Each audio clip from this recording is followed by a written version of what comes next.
हाँ जी मित्रों, so sir अब हम क्या स्टार्ट करने वाले हैं। Now we are going to begin with a very cute essay cute cute cute cute I think is the right word. A very cute essay, छोटा सा प्यारा सा ऐसे। एंड ये जो स्टैंडर्ड में हम चीज़ें सीखेंगे ये कई सारे टॉपिक्स में भी आपके इंटर रिलेट होंगी, तो काफ़ी इंपॉर्टेंट भी है एग्जाम के लिए। ठीक है सर। इस ऐसे का नाम क्या है सर? ऐसे 210। ये किसकी बात करेगा सर? ये बात करेगा एग्रीइंग। एग्रीइंग क्या sir? Agreeing the terms of audit engagement. Agreeing the terms of audit engagement. अब एक बात बताओ, जब मैं एज अ ऑडिटर क्लाइंट को एक्सेप्ट कर लेता हूं कि भाई मुझे क्लाइंट के साथ काम करना है, कहीं ना कहीं मेरे को लगता है क्लाइंट का ऑडिट एक्सेप्ट कर लेना चाहिए, तो क्या हमारा एग्रीमेंट होना चाहिए? क्या मेरा और क्लाइंट का एग्रीमेंट होना चाहिए? Answer is yes.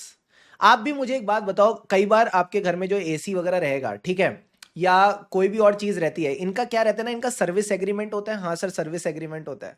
तो जो सर्विस एग्रीमेंट होता है वो क्यों होता है सर? एग्रीमेंट होता है इस वजह से होता है क्योंकि उसमें ना सारी चीजें लिखी होनी चाहिए कि जो एसी वाला है ये साल में कम से कम 2 बार सर्विस करके जाएगा। ठीक है, बात तो सही है। तो एग्रीमेंट में एक बार चीजें लिख देने से ना एम्बिग्विटी नहीं रहती। एक बार चीजें रिटर्न में आती है तो एम्बिग्विटी नहीं होती, सामने वाला मुकर नहीं सकता। फॉर एग्जाम्पल मैनेजमेंट को ही ले लो।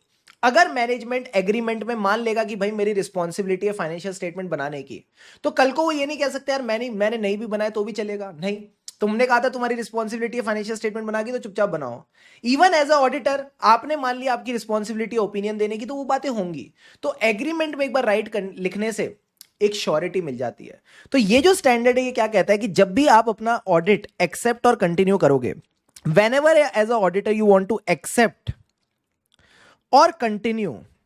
सर एक्सेप्ट कब? जब आप फर्स्ट टाइम ऑडिट एक्सेप्ट कर रहे हो। कंटिन्यू का क्या मतलब है? यानी आप पहले भी कर चुके हो ऑडिट। यानी ऐसा कह दूं मैं, लास्ट ईयर भी आप ऑडिटर थे। हाँ सर। तो अगर फर्स्ट टाइम ऑडिट है तो एक्सेप्ट, लास्ट ईयर भी ऑडिटर थे तो कंटिन्यू। ये कहता है accept and continue an audit only and only. सारे बच्चे मेरे साथ ये बात लिखेंगे। ओनली एंड ओनली सर कब? When the basis is agreed. When the basis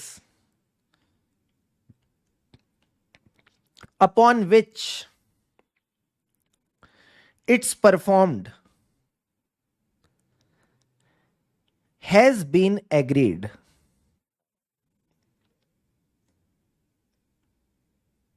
अब कई बच्चों के मन में सवाल, सर क्या ये मैं यहां ले लूं? तुमको थोड़ा और अच्छे समझ आ जाएगा। Only when the basis upon which it has to be performed has been agreed. Only का लीडर ले यार, ठीक है। अब सवाल आता है, सर ये बेसिस क्या है? ये जो आपने हमको बेसिस वाली बात बताई, ये बेसिस होता क्या है ये भी बता दो। बेसिस में आती है दो चीजें सर। क्या? एक आता है प्री कंडीशंस ऑफ ऑडिट। पहली चीज है, ये कहता है कुछ प्री कंडीशंस हैं, ये होनी चाहिए। प्री कंडीशंस ऑफ ऑडिट, ठीक है सर। दूसरी चीज क्या है? There should be a common understanding. There should be a common understanding. मुझे बताओ कॉमन अंडरस्टैंडिंग किसके बीच में होगी? Sir common understanding between the management और टीसीडब्ल्यूजी एंड द ऑडिटर। यही तो पार्टीज हैं। इन्हीं के बीच में सर क्या होनी चाहिए? कॉमन अंडरस्टैंडिंग होनी चाहिए। अब आपके मन में एक और सवाल आया। मैंने कहा क्या सर प्री कंडीशंस क्या होती हैं? कहीं ना कहीं ये जो प्री कंडीशंस आप बोल रहे हो, ये प्री कंडीशंस क्या होती हैं? इनको आप मान लो ऑडिटर की शर्तें हैं। ये कहीं ना कहीं शर्तें हैं, अगर आप इन शर्तों को पूरा करोगे तो ही हम ऑडिट एक्सेप्ट करेंगे। तो ही हम ऑडिट एक्सेप्ट करेंगे। तो सारे बच्चे बताओ ऑडिटर की शर्त क्या होगी? ऑडिटर की शर्त क्या होगी? और प्री का मतलब क्या होता है सर? प्री का मतलब होता है पहले। तो ऑडिट से पहले क्या रेडी होना चाहिए? Please tell me in the chat box. What do you think should be ready before the audit? Precondition, pre मतलब पहले, तो ऑडिट से पहले क्या रेडी होना चाहिए? बता दो।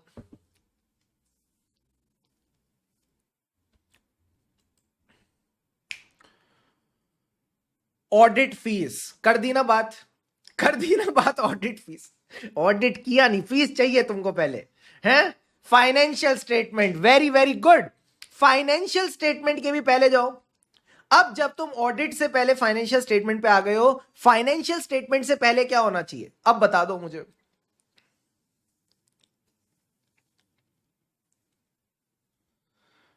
फाइनेंशियल स्टेटमेंट से पहले क्या रेडी होना चाहिए, जिसके बिना फाइनेंशियल स्टेटमेंट बन ही नहीं सकते? बताना जरा।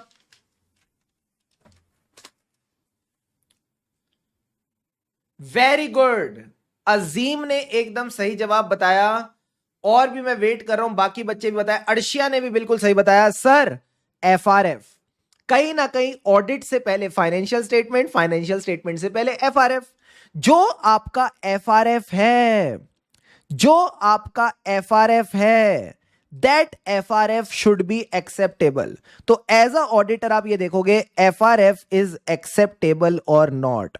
अब सर ये एक्सेप्टेबिलिटी ऑफ एफआरएफ कैसे पता चलती है? मैंने कहा 4 फैक्टर से।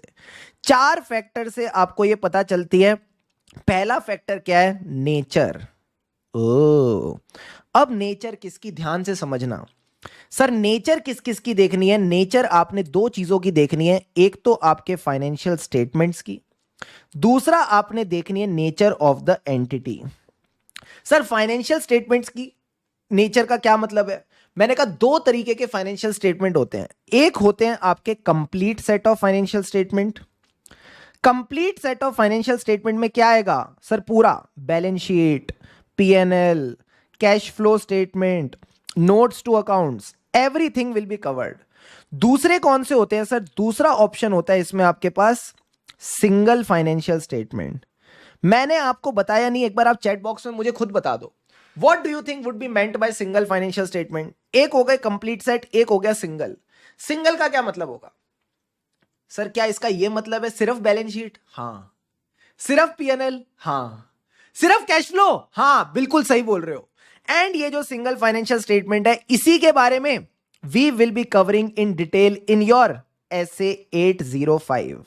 एसे 805 में हम इन्हीं चीजों को कवर करेंगे।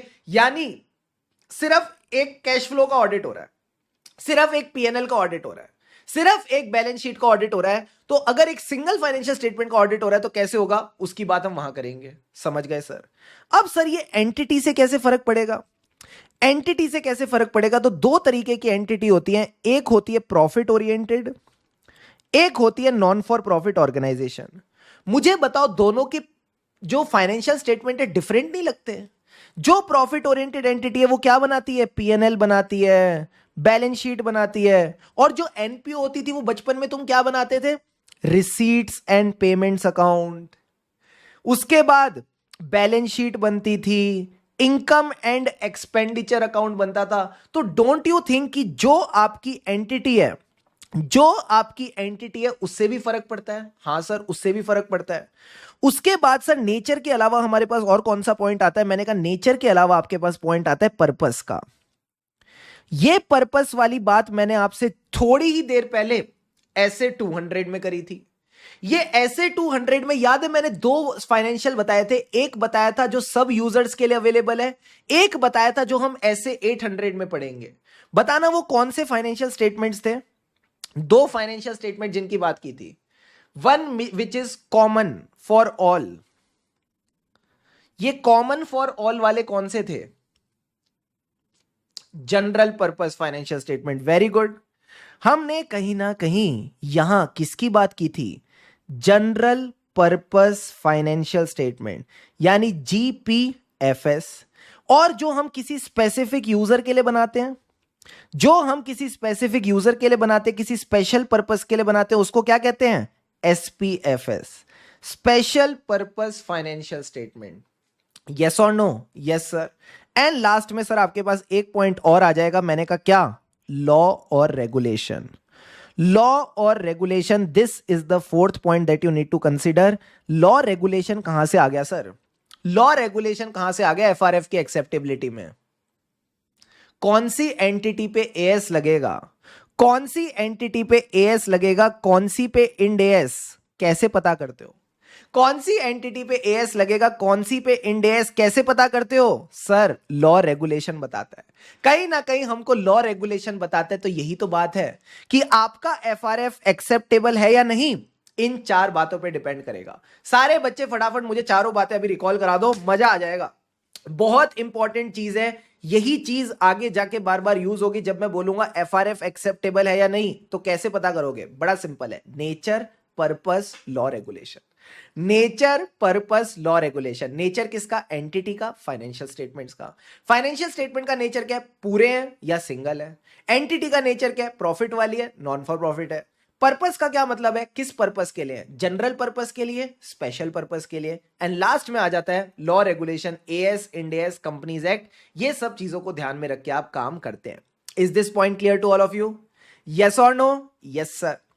तो पहली चीज जो आपने देखनी है प्री कंडीशन में, वो क्या है सर? प्री कंडीशन में हमने सबसे पहली चीज सीखी क्या? FRF should be acceptable. कहीं ना कहीं जो हमारा एफआरएफ है वो एक्सेप्टेबल होना चाहिए। दूसरी चीज क्या है सर? दूसरी चीज प्री कंडीशन में जो आ जाती है वो आपको ध्यान रखनी है, वो क्या है? There should be a agreement. Oh sir, agreement जिसमें आपने एग्रीमेंट किसके साथ करना है as auditor? With the management. ठीक है सर।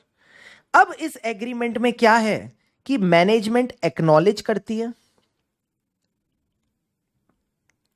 और अंडरस्टैंड करती है। सर वो क्या एक्नॉलेज और अंडरस्टैंड करती है? अपनी रिस्पॉन्सिबिलिटी। ओ, क्या रिस्पॉन्सिबिलिटी वाली पार्ट, रिस्पॉन्सिबिलिटी वाला पार्ट मैंने आपको जस्ट इससे पहले बताया था। मैनेजमेंट की रिस्पॉन्सिबिलिटी, प्रिमाइस जिसके बेसिस पे ऑडिट होता है। मुझे वो 3 पॉइंट बता दोगे तो मजा आ जाएगा। I am giving you 1 minute, think about those 3 points जो मैनेजमेंट की रिस्पॉन्सिबिलिटी में आते थे। यानी अगर वो मैनेजमेंट अपनी रिस्पॉन्सिबिलिटी पूरी नहीं करेगी ना, तो हम ऑडिट कर ही नहीं सकते। बता दो 3 बातें क्या बताई थी? अरे आऊ तो तब होगा ना जब कुछ रेडी होगा। कुछ रेडी होगा तभी तो ऑडिटर को आऊ मिलेगा।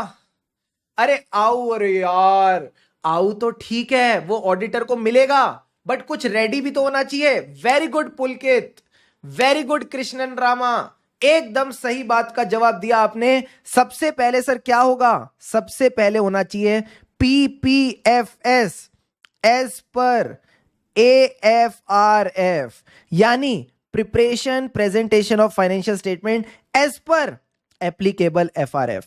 अब इसमें कहीं ना कहीं मटेरियल मिसस्टेटमेंट ना हो, अब इसमें कहीं ना कहीं मटेरियल मिसस्टेटमेंट ना हो, तो इसके लिए क्या करते थे? Dim of IC.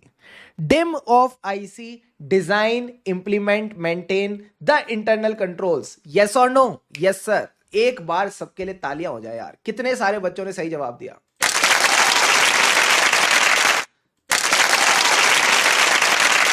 अब जब फाइनेंशियल स्टेटमेंट बनके तैयार, अब जब फाइनेंशियल स्टेटमेंट बनके तैयार, तो ऑडिटर को क्या चाहिए?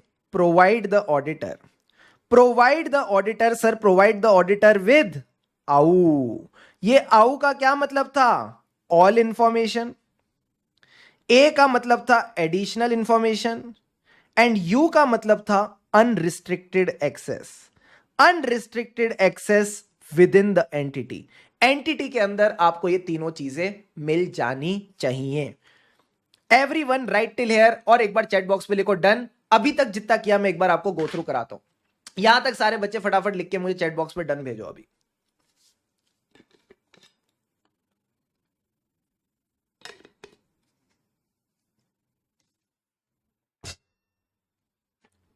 Come on.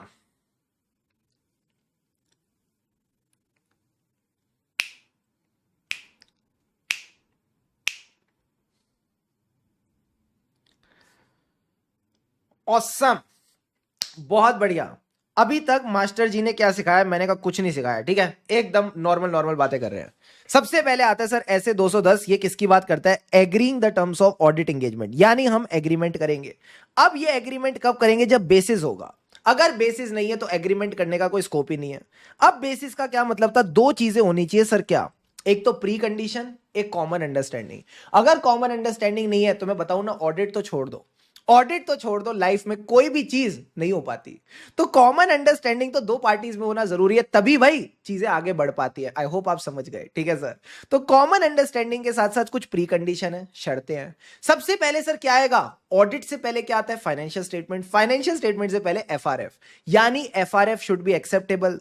तो प्री से हमेशा ध्यान रखना, एफआरएफ की बात हो रही है, एफआरएफ इज एक्सेप्टेबल। अब ये जो एफआरएफ की एक्सेप्टेबिलिटी है, इसमें चार चीजें आएंगी सर। क्या, सबसे पहले आएगी nature, purpose, law, regulation. Come on, nature, purpose, law, regulation. एक और बार, nature, purpose, law, regulation. Nature में क्या आता है, nature of the entity, nature of the financial statement. Purpose मतलब general purpose, special purpose. Law, regulation मतलब जैसा वो कहेगा वैसा मान लेंगे, ठीक है सर।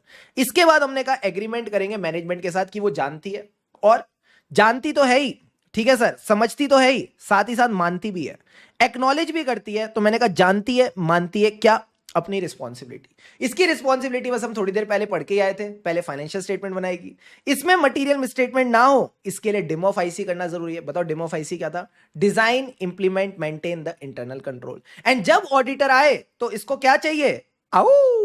आउ का क्या मतलब है, all information, additional information, unrestricted access. सारे बच्चे जल्दी से एक बार चैट बॉक्स में लिख दो, डन डना डन डन, अगर यहां तक सारी बातें क्लियर है। If everything is clear till here, quickly type in the chat box done done done done. Then I will take you to the next topic. बता दो जी।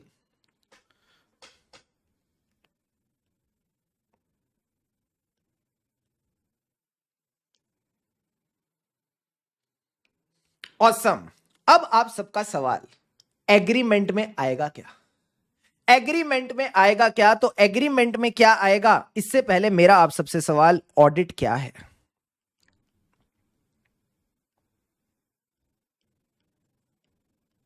What is audit. मैनेजमेंट ने auditor को appoint किया, तो audit है क्या sir. Audit is reasonable assurance on the financial statements free from material misstatement. Definition नहीं पूछ रहा, डेफिनेशन नहीं पूछ रहा कि audit is examination of financial information, नहीं। ऑडिट क्या है ये बताओ, थोड़ा और ऊपर से देखो, ऊपर से देखो, तुम अभी बहुत नीचे से देख रहे हो, ऊपर से देखो, बड़ी पिक्चर देखो, ऑडिट क्या है sir. Audit audit audit audit audit audit एक सब्जेक्ट है सीए फाइनल का, नहीं, अपने हिसाब से मत देखो, लॉजिकली सोचो। ऑडिट क्या है, ऑडिट एक सर्विस है। ओ, ऑडिट एक सर्विस है। तो ये जो एग्रीमेंट है ये क्या है सर, ये एक सर्विस एग्रीमेंट है।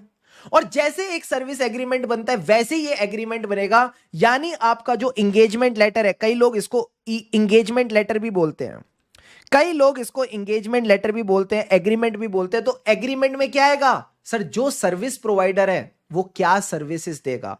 यानी क्या मैं बोलूं, जो पहली चीज एक सर्विस एग्रीमेंट में आती है वो क्या है, objective and scope of service. Objective and scope of service की एज अ ऑडिटर आपने क्या क्या सर्विसेज देनी है, ठीक है, ये सारी चीजें इसका पार्ट बन जाएंगी, ठीक है सर। इसके अलावा क्या आएगा सर, दो पार्टीज हैं, एक है ऑडिटर, एक है मैनेजमेंट। एक है ऑडिटर, एक है मैनेजमेंट, तो दोनों की रिस्पॉन्सिबिलिटी आएंगी। तो मैंने कहा अगली चीज क्या आएगी, अगली चीज आएगी सर रिस्पॉन्सिबिलिटी। ओ, अब रिस्पॉन्सिबिलिटी किसकी सर, दोनों की, दोनों की रिस्पॉन्सिबिलिटी आएगी। एक आएगा मैनेजमेंट, एक आएगा ऑडिटर, दोनों की रिस्पॉन्सिबिलिटी आनी चाहिए, ठीक है सर।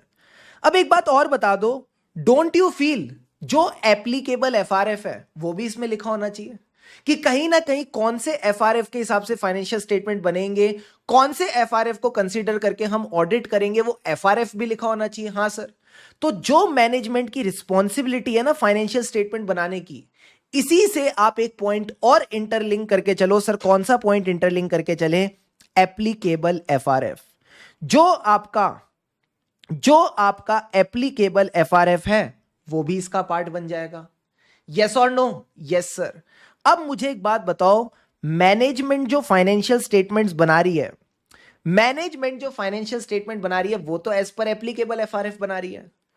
ऑडिटर की रिपोर्ट भी एफआरएफ के हिसाब से होती है क्या, ऑडिटर की रिपोर्ट भी एफआरएफ के हिसाब से होती है क्या, नहीं सर। हमारी जो ऑडिट रिपोर्ट होती है वो एफआरएफ के हिसाब से नहीं होती, स्टैंडर्ड्स ऑन ऑडिटिंग के हिसाब से होती है। तो आप भी अपना फॉर्म एंड कंटेंट की बात करोगे, आप भी अपने फॉर्म एंड कंटेंट की बात करोगे, form and content of audit report, आप भी अपने form and content of audit report की बात करोगे। तो बस आपने ये 5 बातें ध्यान रखनी है। सर सबसे पहले एक सर्विस एग्रीमेंट में क्या आता है? Objective and scope of the service. यहां सर्विस की जगह बस वर्ड क्या यूज हो जाएगा? ऑडिट यूज हो जाएगा। ठीक है सर। रिस्पॉन्सिबिलिटी दोनों पार्टीज की, मैनेजमेंट की भी, ऑडिटर की भी। मैनेजमेंट की रिस्पॉन्सिबिलिटी से क्या कनेक्ट किया? एएफआरएफ। ऑडिटर की रिस्पॉन्सिबिलिटी से क्या कनेक्ट किया? Form and content of audit report. अच्छा एक बात बताना, कई बार आपकी ऑडिट रिपोर्ट में आपने ना कुछ चीजें सुनी होंगी। क्या सुना है सर हमने? बता दो जल्दी से। कई बार आपने सुना होगा इसमें कुछ कैम करके इंक्लूड होता है, की ऑडिट मैटर्स। हाँ, की ऑडिट मैटर तो सुना था सर इंटर में। कई बार आपने सुना होगा ईओएम या ओम पैरा भी ऐड होता है, एम्फेसिस ऑफ मैटर और अदर मैटर पैरा। हाँ सर ये भी होता है। कई बार आपने सुना होगा कि कई बार रिपोर्ट को मॉडिफाई भी करना पड़ जाता है। हाँ सर मॉडिफाई भी करना पड़ जाता है। तो ये जो आपकी ऑडिट रिपोर्ट में ये सब चीजें हो सकती हैं, क्या ये बात भी आपको मैनेजमेंट को पहले से बता देनी नहीं चाहिए? क्या आपको मैनेजमेंट को कई बार ये बातें बतानी देनी चाहिए कि जरूरत पड़ी तो ये सब भी होगा? हाँ सर। तो सिर्फ फॉर्म और कंटेंट काफी नहीं है, सिर्फ फॉर्म और कंटेंट काफी नहीं है। आप ये भी लिखोगे there can be circumstances, there can be circumstances that can affect the form or content of the audit report, जो कहीं ना कहीं form and content of audit report को अफेक्ट कर सकते हैं। ये सर्कमस्टेंसेस कौन से हैं? इन्हीं सर्कमस्टेंसेस की बात हो रही है, इन्हीं सर्कमस्टेंसेस की बात हो रही है। They can affect the form and content of audit report. ठीक है, तो ये 5 बातें बस आपने ध्यान में रख के चलनी है। Quickly giving you 1 minute. ठीक है, 1 मिनट मैं आपको दे रहा हूं। सर क्या करना है? 1 मिनट के अंदर अंदर जो आपका प्री कंडीशन है, ठीक है सर, 1 मिनट कम हो जाएगा मेरे को लगता है, चलो 2 मिनट दिए, तुम भी क्या याद रखोगे। 2 मिनट दिए, 2 टॉपिक दे रहा हूं सर। क्या क्या? एक तो प्री कंडीशन, शर्तें वाला टॉपिक बड़ा इजी है, एंड दूसरा एग्रीमेंट में क्या 5 चीजें आएंगी, ये अभी आप मेरे को रिकॉल करके बताओगे और चैट बॉक्स पे लिखोगे डन डनाडन done. Your time starts now. शुरू हो जाओ, देखते हैं कौन सा बच्चा फर्स्ट आता है। चलो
one more minute to go, do it properly.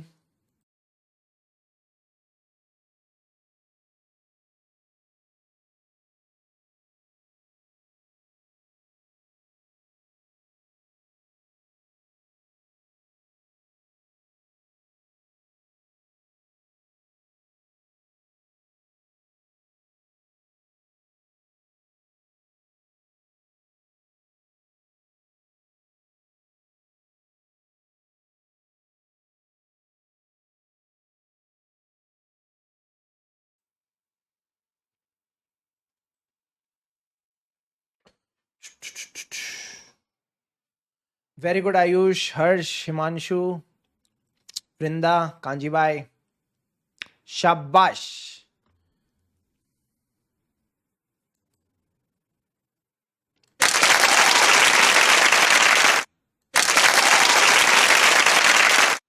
बहुत बढ़िया, शानदार। तो दो मोटे टॉपिक जो इस ऐसे के होते हैं जो आईसीआई को बहुत पसंद है, आपने एकदम शानदार तरीके से कर लिए। अब मेरा आप सबसे सवाल, सर सवाल क्या, अगर प्री कंडीशंस प्रेजेंट ही ना हो, अगर प्री कंडीशंस प्रेजेंट ही ना हो तो क्या आप ऑडिट एक्सेप्ट करोगे? यानी अगर आपकी शर्तें नहीं मानी जा रही, do you think you will accept the audit? The answer is no. So एक बात और लिख के चलना नोट्स में, सर क्या, if the preconditions are not present, question लिखो यहां पे, what if the preconditions are not present? What if the preconditions are not present? तो सर क्या करेंगे? कुछ नहीं करेंगे, ऑडिट एक्सेप्ट ही नहीं करेंगे। डोंट एक्सेप्ट द ऑडिट, आप इस केस में ऑडिट एक्सेप्ट नहीं करेंगे। क्या ये बात समझ आती है? हाँ सर। अब आ जाओ मेरे साथ, मैं आपको थोड़ा सा प्यारा सा क्यूट सा रिवीजन कराने वाला हूं सर, किसका? एसए 705 का, that you have covered in inter. मैं इसका एक प्यारा सा क्यूट सा रिवीजन कराऊंगा, ध्यान से समझना। ये किसकी बात करता है सर? Modification of opinion. कैसे आप अपना ऑडिट ओपिनियन मॉडिफाई करते हो, उसका हम एक रिवीजन करने वाले हैं, ध्यान से समझना। मान लो there is a misstatement in the financial statement, मान लो there is a misstatement in the financial statements, तो आप कौन सा ओपिनियन दोगे? बताना जरा। मान लो there is a misstatement in the financial statement, तो आप कौन सा ओपिनियन दोगे? सर सोनाक्षी सिन्हा ने कहा था, सोनाक्षी सिन्हा ने कहा था मिस स्टेटमेंट से नहीं, मटीरियल मिस स्टेटमेंट से फर्क पड़ता है। तो ऐसा नहीं होगा 10 15 20 30 40 50 60 70 80 90 100, इतनी छोटी छोटी गलतियों से हमको फर्क नहीं पड़ता, हमें मटीरियल मिस स्टेटमेंट से फर्क पड़ता है। तो अगर मिस स्टेटमेंट है और मटीरियल मिस स्टेटमेंट नहीं, तो भी हम क्या देंगे सर? तो भी हम अनमॉडिफाइड ओपिनियन देंगे। ओ, अभी तो पार्टी शुरू हुई है, अभी तो पार्टी शुरू हुई है नलायकों, सबने लिख दिया मॉडिफाइड क्वालिफाइड। हेलो आईसीआई, यार मानना तो पड़ेगा आपको, जो आपने दरवाजे खोले सारे के सारे नलायक भाग के तो आए हैं, सारे के सारे नलायक भाग के तो आए हैं सीए फाइनल में। मजा तो आ गया है। नहीं मतलब ऐसे इनको पहले से आ रहा होता तो फिर तो फायदा ही क्या होता ना क्लास का। अच्छा है नहीं आता तो मेरे को सिखाने में मजा आ रहा है। नहीं नहीं कोई बात नहीं, दरवाजे खुले रखो, आन दो आन दो, देख लेंगे। एक से बढ़कर एक, तुमको ढूंढने की मुझे जरूरत ही नहीं है, सारे खुद सामने से आके बोलते कि सर डब्बा गोल है। ठीक है, अभी डब्बा गोल है। अब आ जाओ मेरे साथ, अब देखो हम बात करते हैं इसकी। ठीक है, अब आओ मेरे साथ। मजा तो इसी में है ना कि खेले हम तुम्हारे साथ थोड़ा थोड़ा, सुबह सुबह खेल, तभी थोड़ा अलर्टनेस बनी रहती है एग्जाम। अब इधर फोकस करो। आ जाओ। कह रहे आप क्लास में आईसीआई को होल्ड पे रखते हो, हाँ तो क्या काम है? ठीक है, अब इधर फोकस करो, आ जाओ इधर। अब इधर आओ, मजे लेंगे। अब सर सवाल उठता है, मान लो कोई एरिया मटेरियल है। ओ, मान लो कोई एरिया मटेरियल है सर, ठीक है, there is a material misstatement. ठीक है, अब ये जो मटेरियल मिस स्टेटमेंट है, इसमें हम क्या करते हैं सर? इसमें हम चेक करते हैं सर क्या,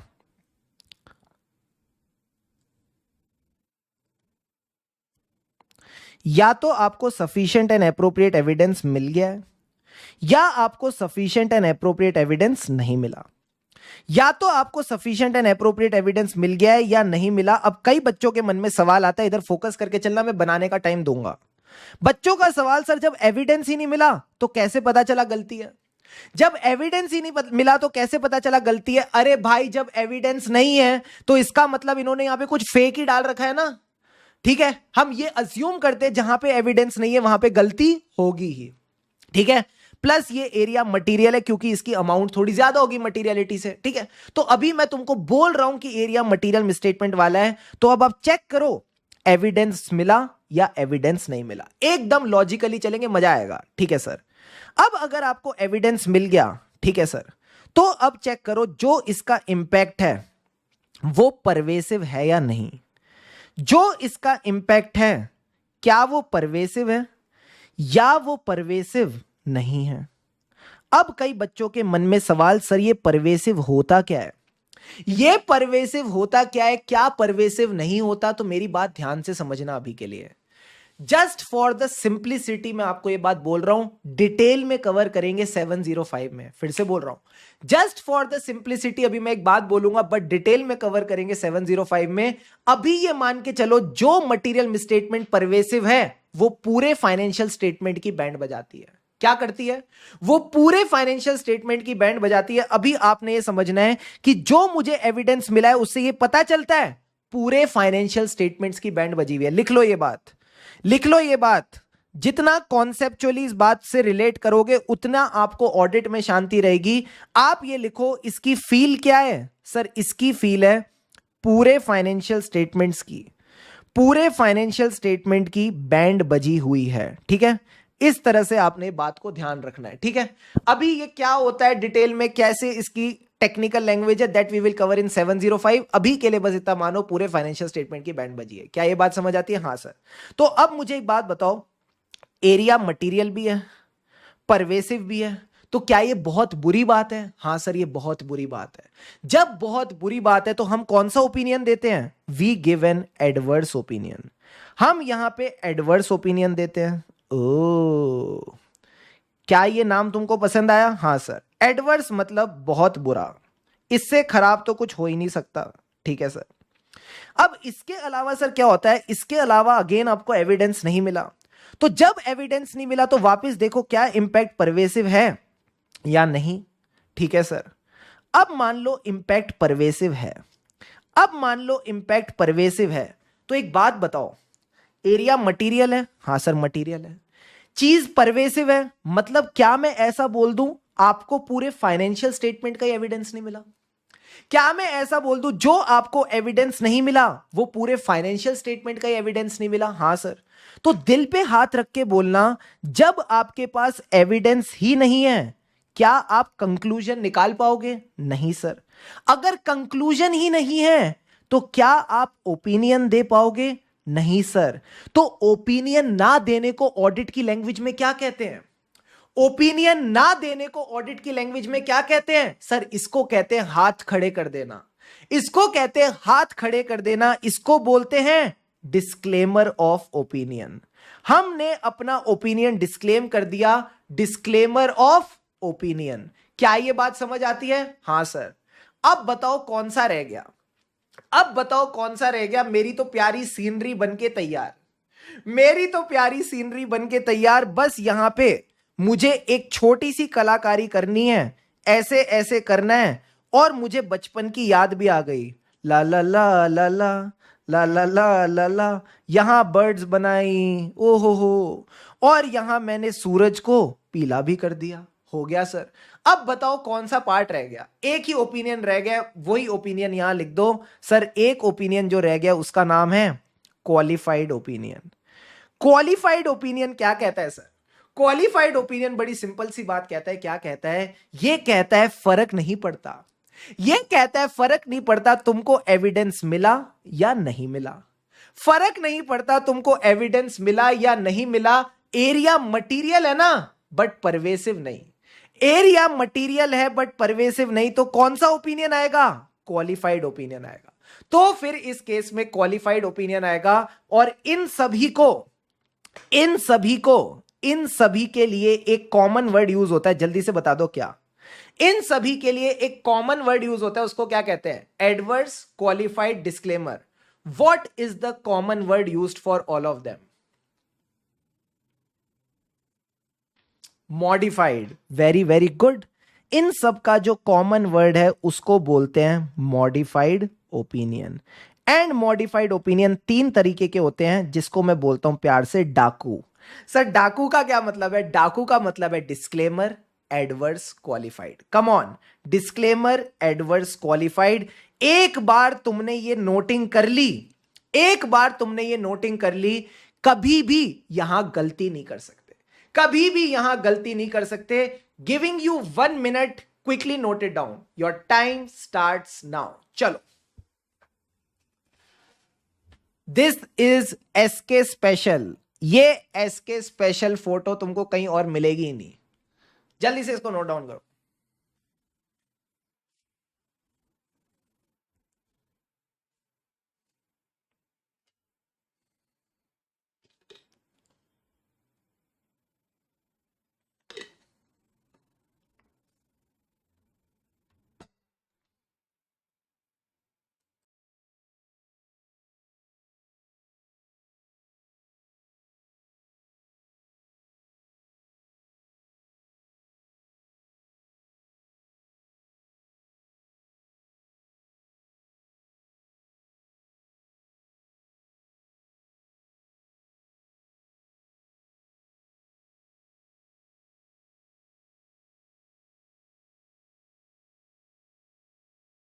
लास्ट 30 सेकेंड्स, बी फास्ट।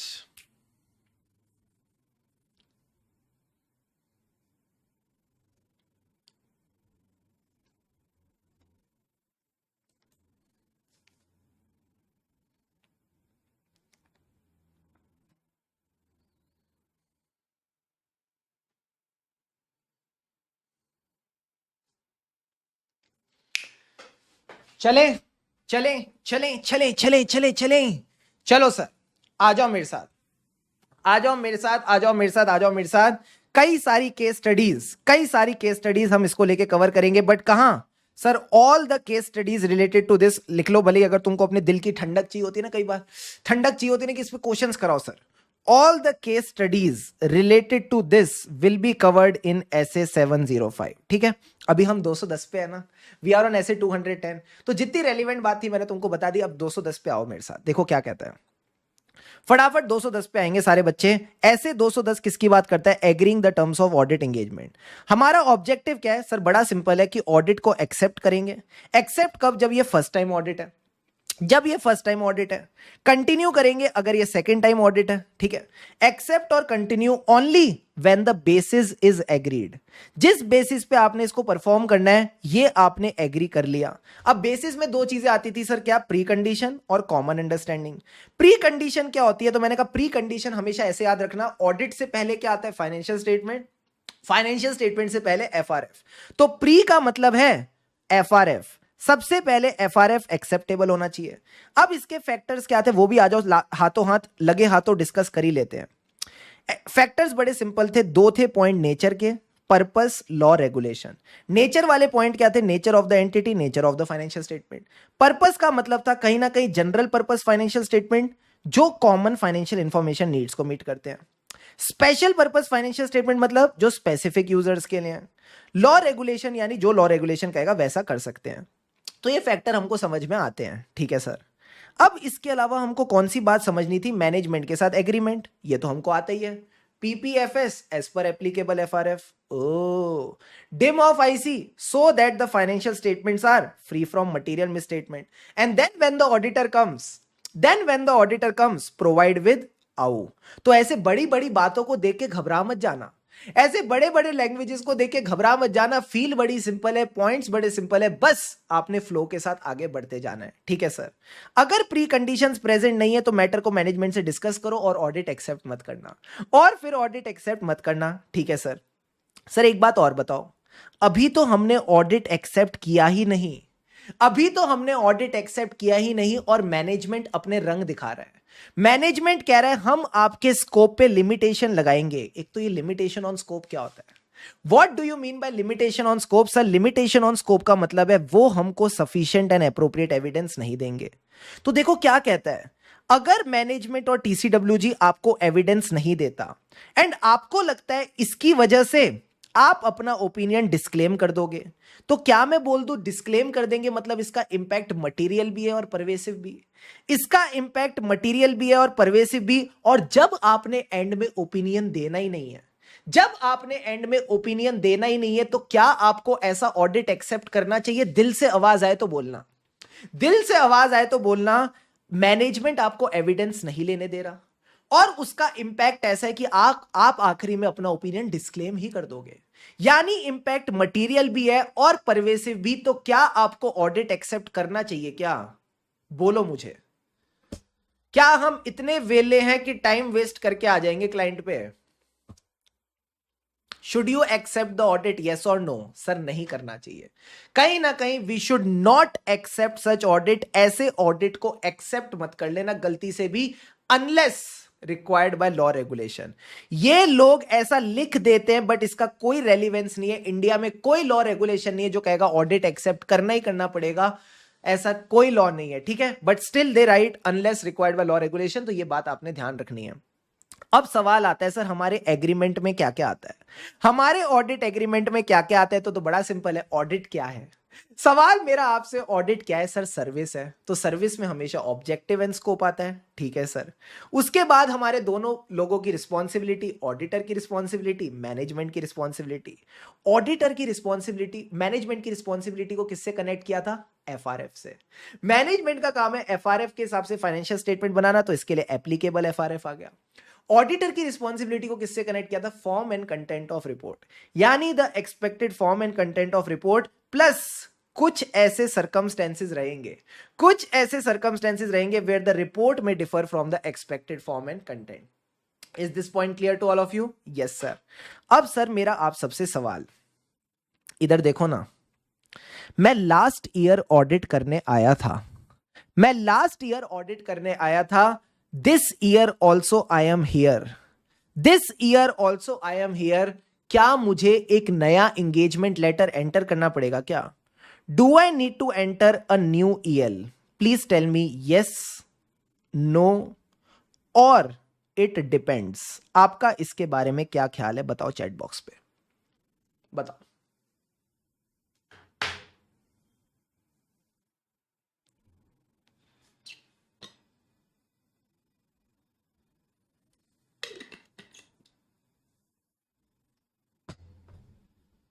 हर्ष कहता है सर इट डिपेंड्स, दीपा कहती है इट डिपेंड्स, वृंदा, खुशी सब कहते हैं सर इट डिपेंड्स, कुछ ने कहा यस।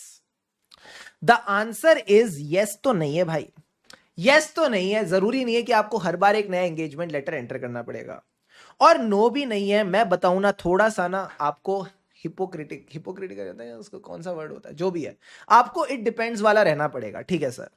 इट डिपेंड्स यानी आपने बोलना है कि अगर चीजें चेंज हो गई, अगर चीजें चेंज हो गई तो भी हम एंगेजमेंट लेटर चेंज करेंगे, तो ही हम एंगेजमेंट लेटर चेंज करेंगे। तो ये देखो क्या कहता है, कुछ ऐसे फैक्टर्स हैं जो कहते हैं कि आपको अपनी ऑडिट एंगेजमेंट टर्म्स को रिवाइज करना चाहिए। मैंने कहा कब?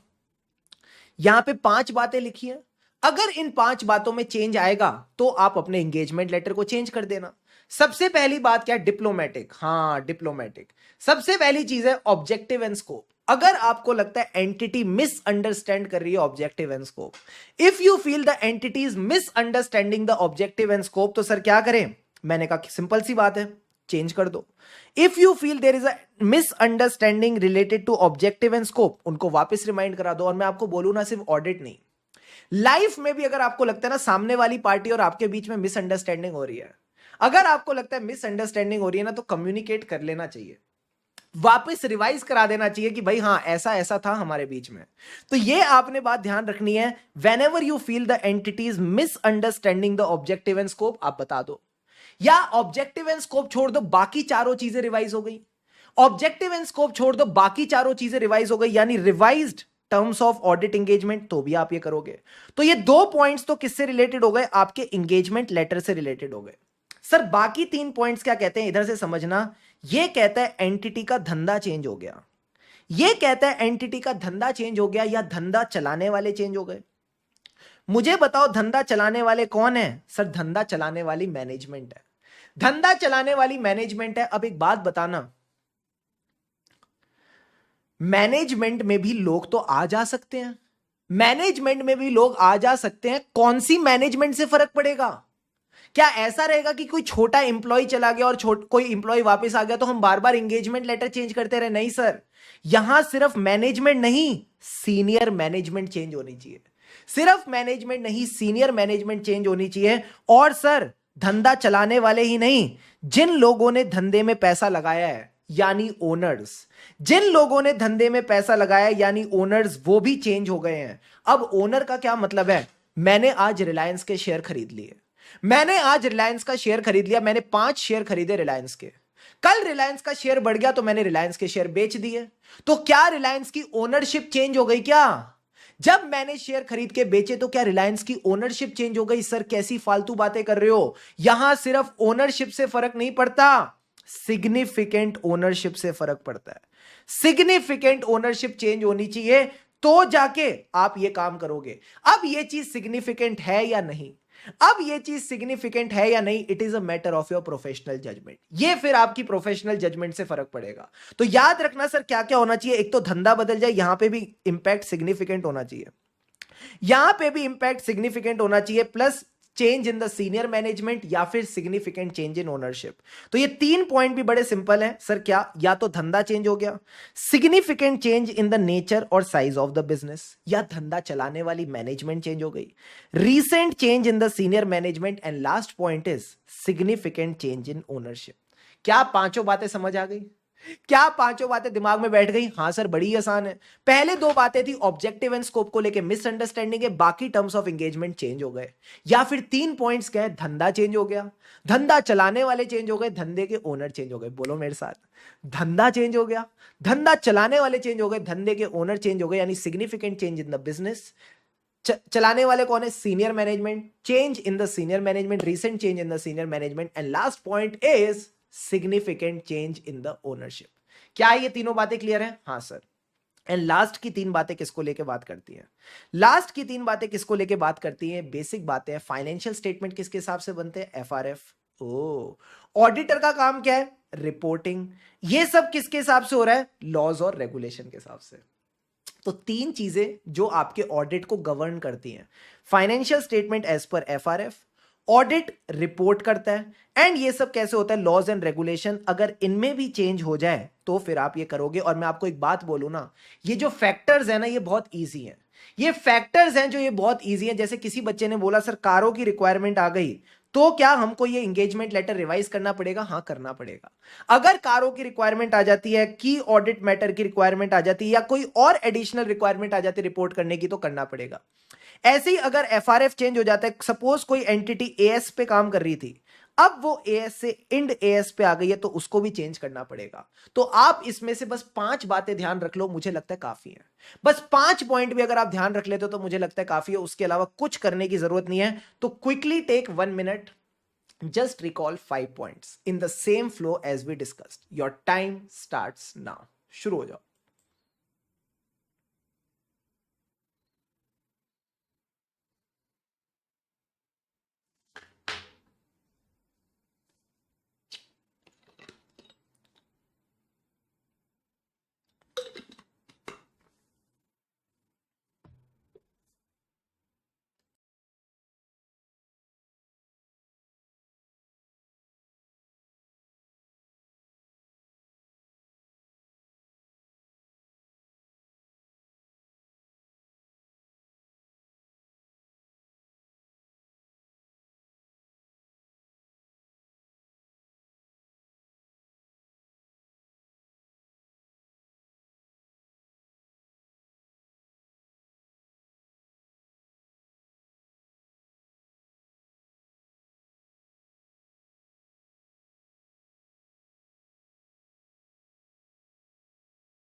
Last 30 seconds.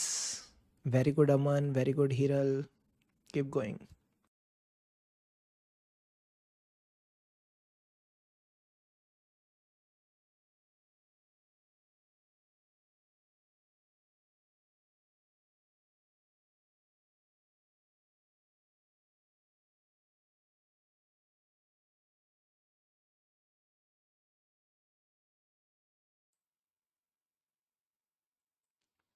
बहुत बढ़िया, बहुत बढ़िया, बहुत बढ़िया, बहुत बढ़िया सर। अब बस 2 छोटे छोटे टॉपिक रह गए हैं। 2 छोटे छोटे टॉपिक रह गए हैं। इधर देखो, इधर देखो।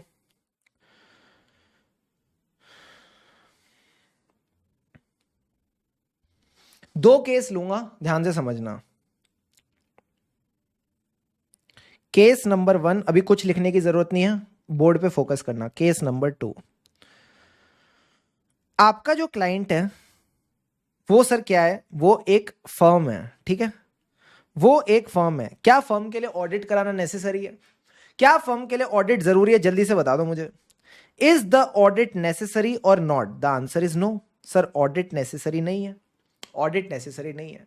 तो ये जो क्लाइंट है ये ऑडिट क्यों करवा रहा था सर? इसको ना बैंक लोन लेना था। What was the reason for audit? Sir reason for audit was very simple, इसको बैंक लोन लेना था। मैंने कहा ठीक है, इसने बैंक लोन के लिए कर लिया होगा ऑडिट, ठीक है सर।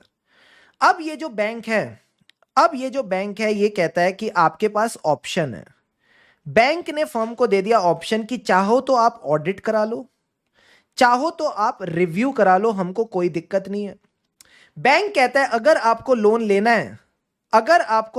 है, तो कोई दिक्कत नहीं है, आप भले ही अपने फाइनेंशियल्स का ऑडिट करा के ले आओ या रिव्यू करा के ले आओ, हमको कोई दिक्कत नहीं है। सर ऑडिट और रिव्यू में क्या फर्क होता है, ध्यान से समझना।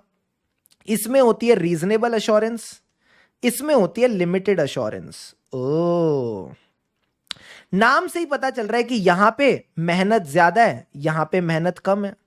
यहां पे मेहनत ज्यादा है, यहां पे मेहनत कम है, तो आपका जो क्लाइंट है ना, उसने आपको अप्रोच किया, ठीक है सर।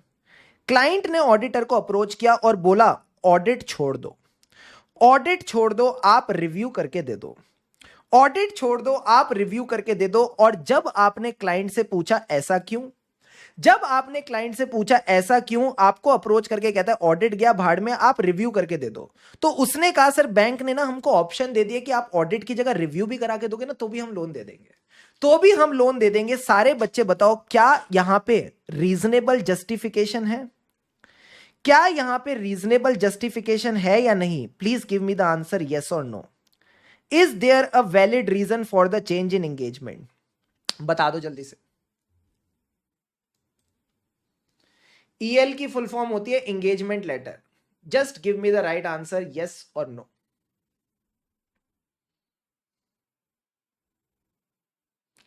कीर्ति कहती है यस, मायूष कहता है यस, बाकी सब कह रहे हैं नो। जितने भी नो वाले हैं भाई, किस खुशी में तुमने नो लिखा मुझे बता दो, किस खुशी में तुमने नो लिखा मुझे बता दो, क्या दिक्कत है भाई?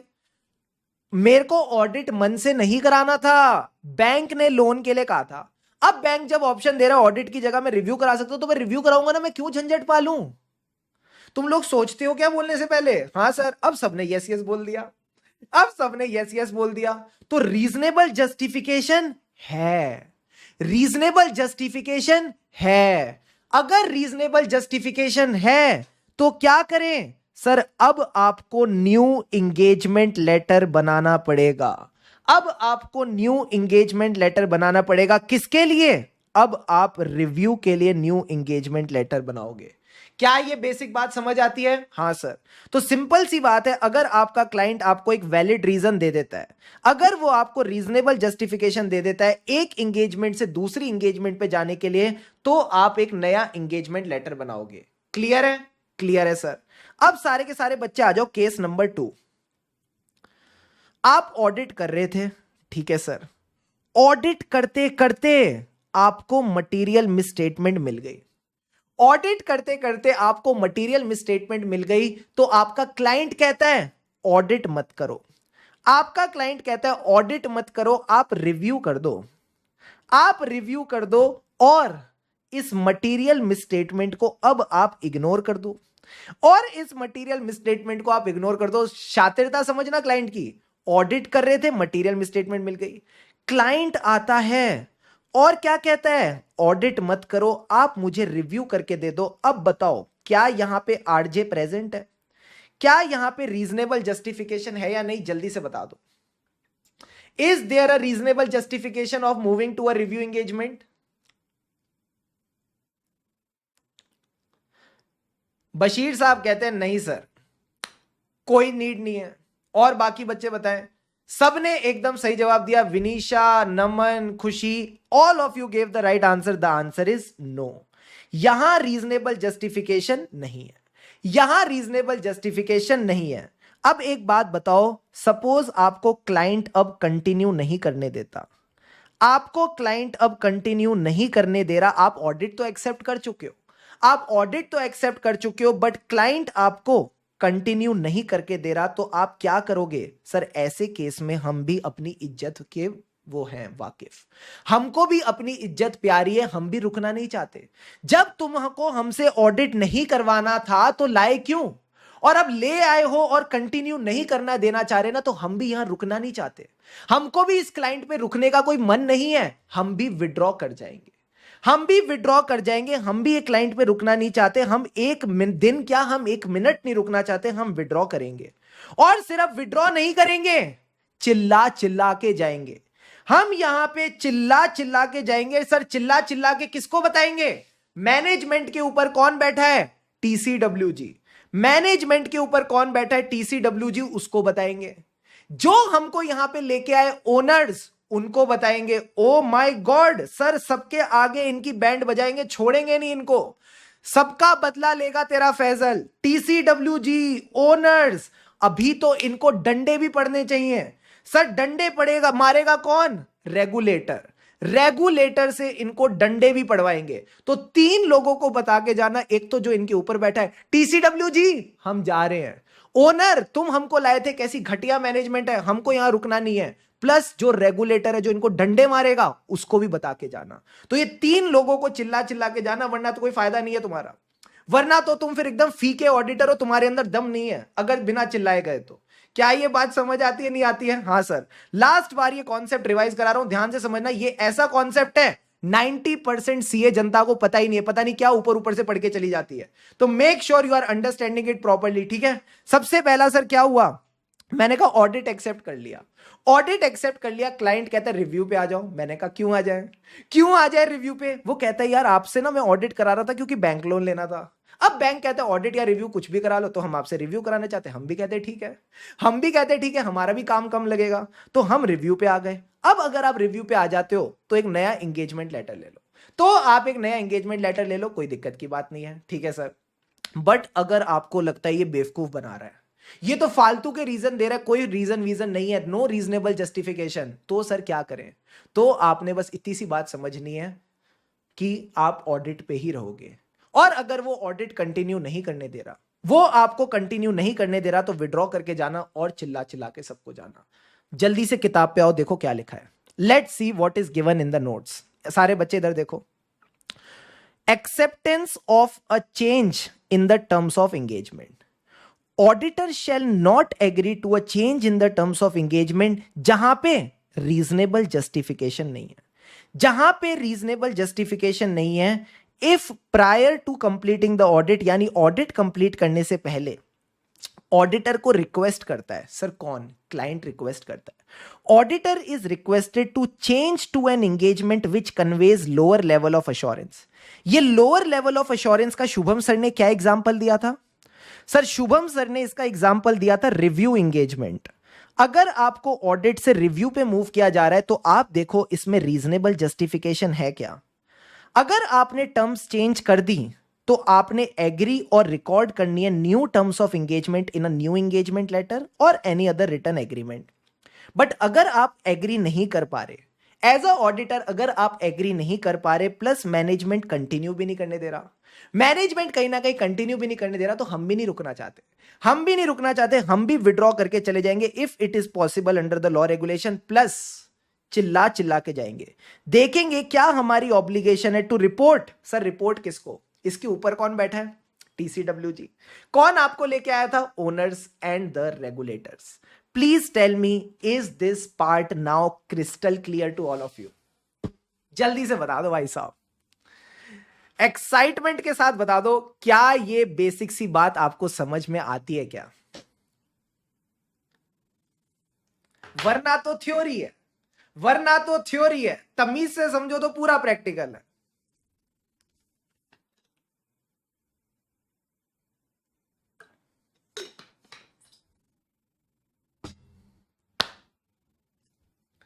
मजा आ गया मामू, क्या बात है सर।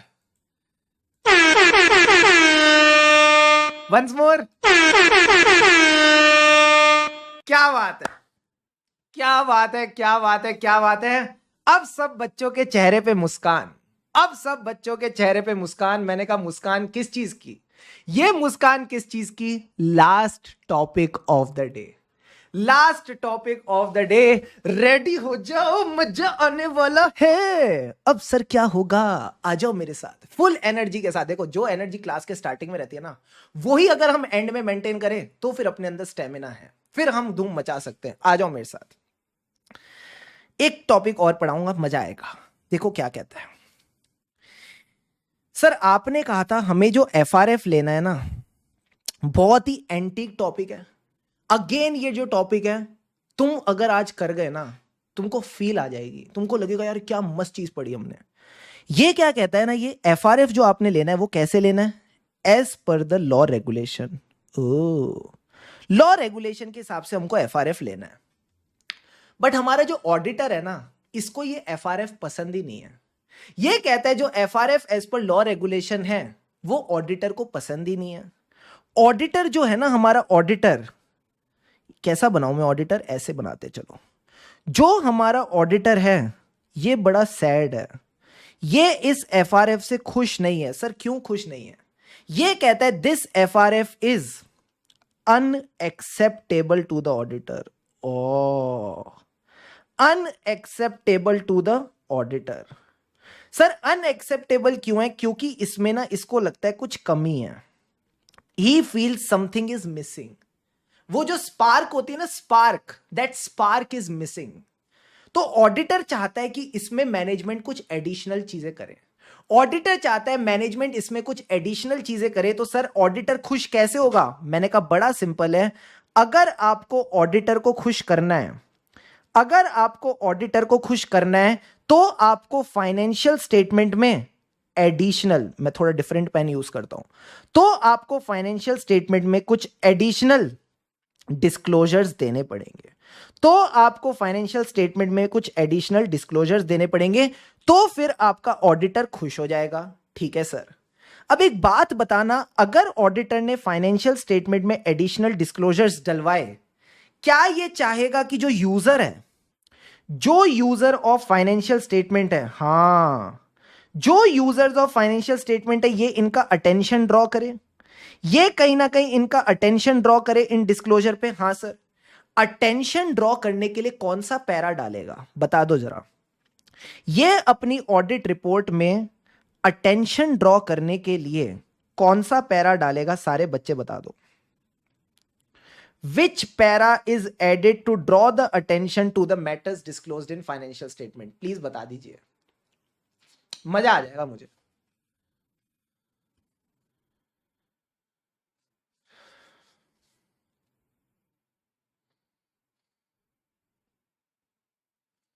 सबने एकदम सही बताया, जिया, टीना, संपत, राघव, यशस्वी, हरिता, एकदम सही जवाब। Sir emphasis of matter para, emphasis of matter para, EOM para डाला जाएगा। एम्फेसिस मतलब हम इस मैटर को एम्फेसाइज कर रहे हैं, हम इस मैटर को एम्फेसाइज कर रहे हैं, एम्फेसिस ऑफ मैटर पैरा डालेंगे। बस इतनी सी बात आपने समझनी है, बस इतनी सी बात आपने समझनी है, कॉन्सेप्ट हो गया, कॉन्सेप्ट हो गया। सर क्या कॉन्सेप्ट था, एक एफआरएफ लॉ रेगुलेशन के हिसाब से है, बट ऑडिटर को पसंद ही नहीं है। It is unacceptable to the auditor, क्यों, क्योंकि इसमें कोई कमी है, तो कमी को पूरा कर दो। तो जो सैड ऑडिटर है वो खुश हो जाएगा। तो जैसे ही आपने कमी को पूरा किया, एडिशनल डिस्क्लोजर डाल के, ऑडिटर चाहता है लोगों को भी पता लगे, ऑडिटर चाहता है लोगों को भी पता चले, तो वो उनका अटेंशन ड्रॉ करना चाहता है, और अटेंशन एक ही पैरा से ड्रॉ होता है, that is your EOM para. तो इसमें एक पैरा डालेगा जिसका नाम है emphasis of matter para, and your concept is done डना done done, and your concept is done डना डन डन। आ जाओ एक बार किताब में देखते हैं क्या लिखा है। If the auditor has determined, प्रेम पूर्वक तरीके से पढ़ना, मजा आ जाएगा। एक एफआरएफ है जो प्रिस्क्राइब किया लॉ रेगुलेशन ने, but it is unacceptable. Sir unacceptable क्यों, क्योंकि ऑडिटर को नहीं लगता सही है।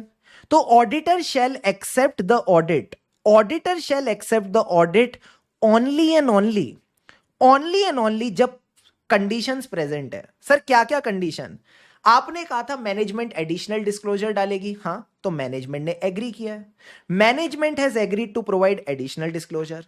प्लस आपने अपनी टर्म्स ऑफ एंगेजमेंट में लिखा है क्या, कि आप ईओएम पैरा डालोगे। आप कहीं ना कहीं इन्हीं एडिशनल डिस्क्लोजर पे ईओएम पैरा डालोगे to draw the users attention as per SA 706। Last में एक चीज और सर, क्या do you think the auditor will be fully satisfied? Do you think the auditor will be fully satisfied, या उसको मतलब सेटिस्फेक्शन थोड़ी कम ही रहेगी? सर सेटिस्फेक्शन थोड़ी कम ही रहेगी।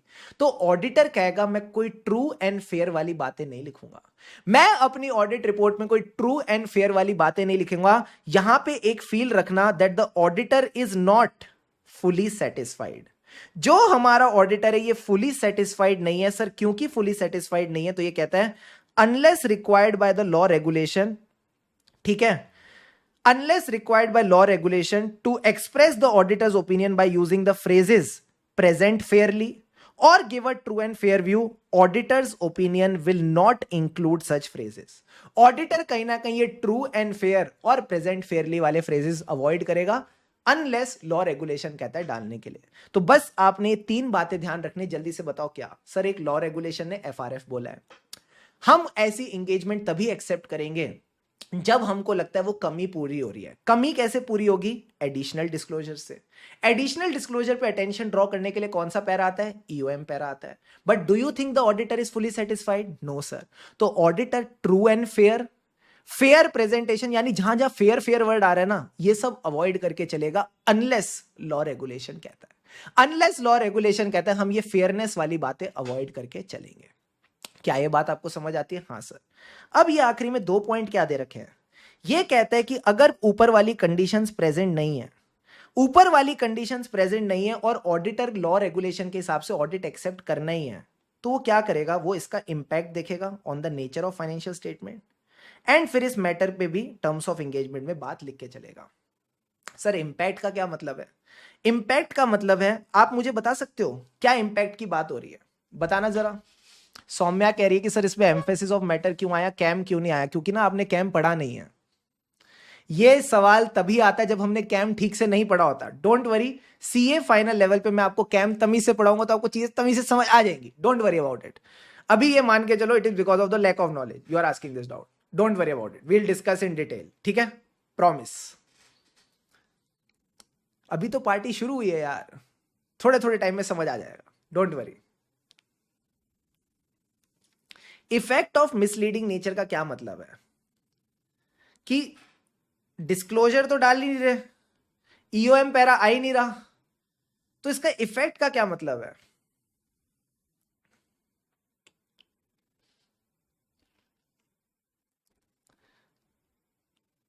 कई बच्चों ने पूछा है कैम क्यों नहीं आएगा सर। कोई बात नहीं, बताएंगे, कैम के बारे में बताएंगे आपको आराम से। यूजर का डिसीजन ना।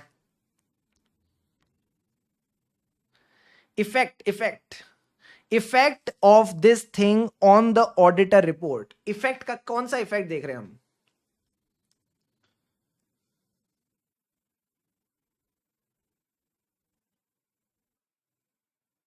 Materiality, pervasiveness. Very very good, बिल्कुल सही जवाब है। क्लैपिंग सर, क्लैपिंग होनी चाहिए।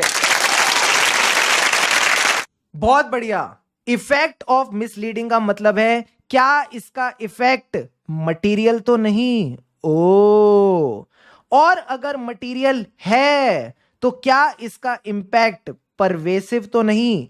कहीं ये पूरे फाइनेंशियल स्टेटमेंट को तो इंपैक्ट नहीं कर रहा। तो आपने इसका इंपैक्ट देखना है मटेरियलिटी और परवेसिवनेस को देख के, so that you can frame a proper opinion, ताकि आप इस पे एक प्रॉपर ओपिनियन बना सको। इतनी सी बात बस आपने समझ के चलनी है एंड इसी बात को आप अपनी टर्म्स ऑफ एंगेजमेंट में लिखवा लोगे। इसी बात को आप अपने टर्म्स ऑफ एंगेजमेंट में लिखवा लोगे। बस इतनी सी बात समझ के चलो।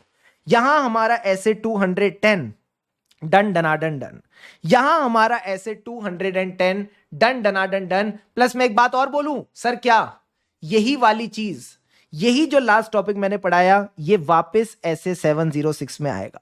यही वापस ऐसे 706 में आएगा, एम्फेसिस ऑफ मैटर पैरा में आएगा, जहां मैं बोलूंगा ये बात मैंने आपको 210 में पढ़ाई थी एंड वापस हम इस चीज को रिवाइज करेंगे। ठीक है बॉस, जल्दी से बताओ क्या ये वाली फोटो सबको क्लियर है या नहीं है? बस इतनी सी बात बता दो, क्योंकि अगर ये फोटो क्लियर है then the concept is clear.